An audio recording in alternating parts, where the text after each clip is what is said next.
I'm Richard Bernabe, and I am so glad you decided to join me here. The title of my class is Behind the Eyes, Making Wildlife Images with Emotional Impact. Of all the skills that you can learn, photography skills in any genre, this is the most important, at least to me.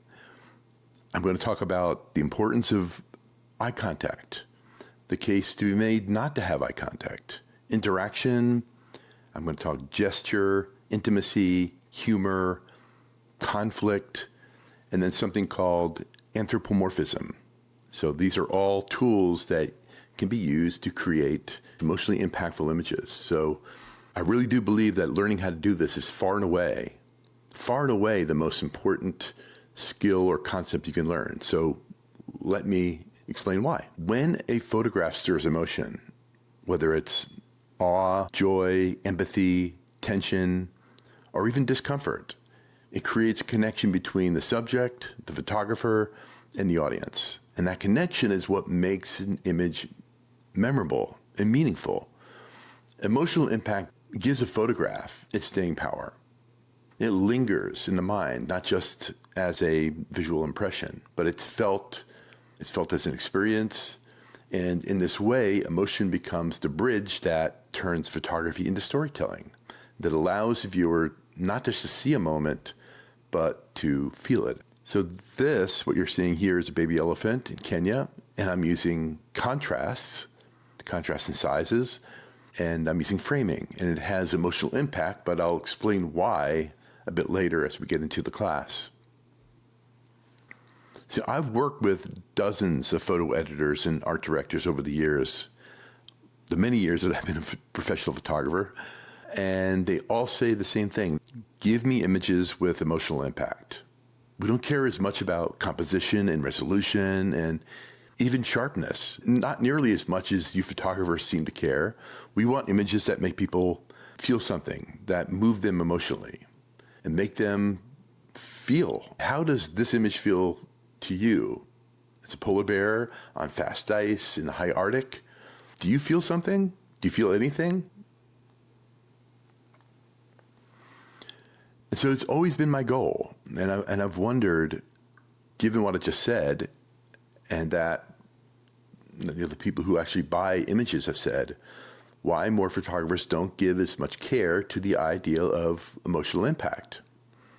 Unfortunately, most photographers I talk to spend more time talking about, the sharpness of different lenses and the amount of megapixels and other, I think, more trivial ideas.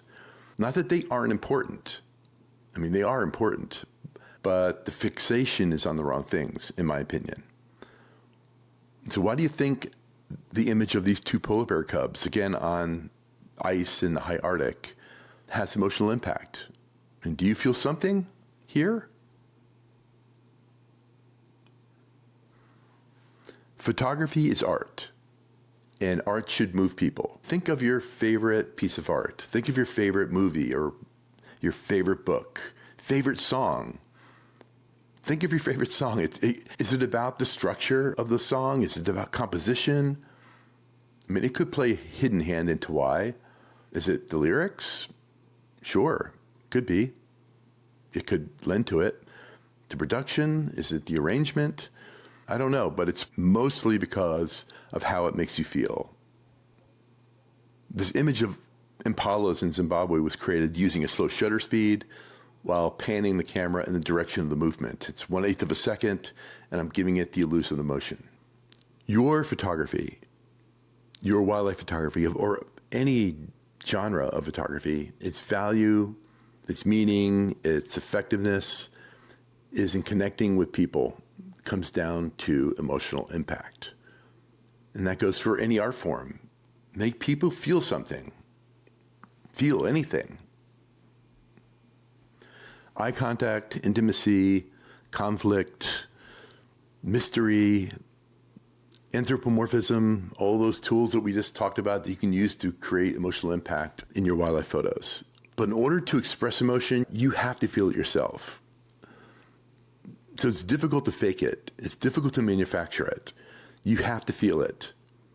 you have to be receptive to being moved. You have to be receptive to being inspired. You have to be receptive to being emotionally impacted by what you see out in the field and what you see out in the world.